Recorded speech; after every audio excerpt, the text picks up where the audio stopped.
Go home, Jake. I'm doing you a favor. Come on, Jake. Forget it, Jake. It's Chinatown. I can't think of any line which so succinctly cuts to the core of its film. I can see how the line's place in pop culture may have diluted its power. Forget it, Marge! It's Chinatown! But within the narrative, it really is a perfect summation of everything Chinatown is building towards. Essentially, the line is all about acknowledging the evils of the world, as the film's villain, Noah Cross, gets away with all of his crimes.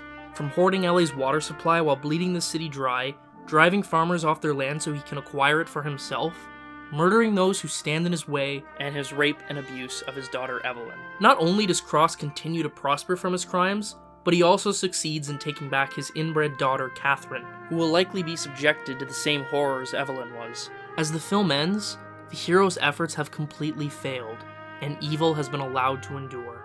This is not how movies typically end. Most movies tell us that evil is an aberration. People tend to be morally good. Villains can be reasoned with.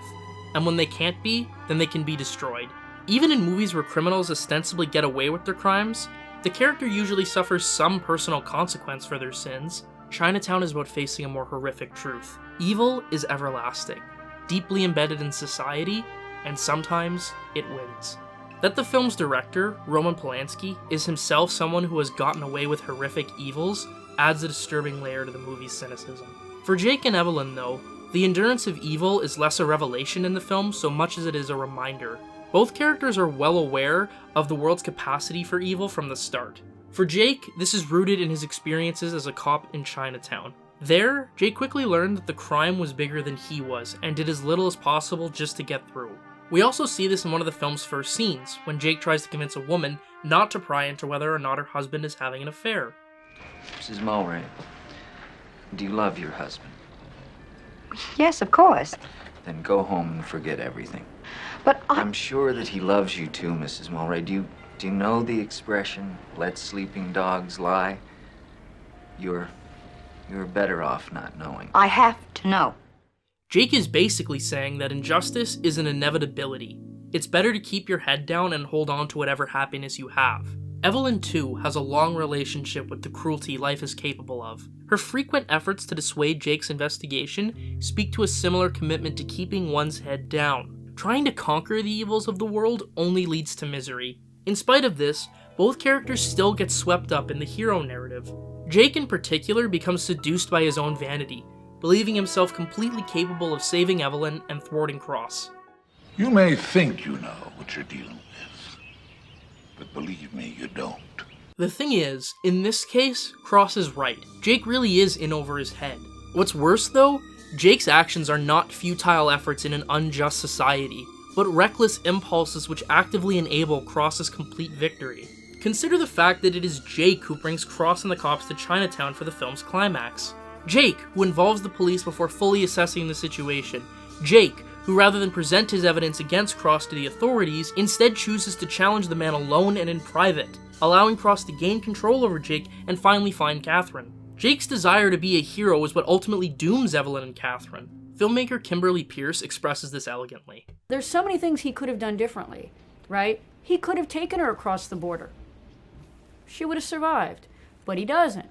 He sends it off to somebody else. Why? Because he wants to go be the hero. You know, and it's that wanting to be the hero, it's that vanity, it's thinking that he's 5 steps ahead when he's really 5 steps behind, is in the end why she gets killed.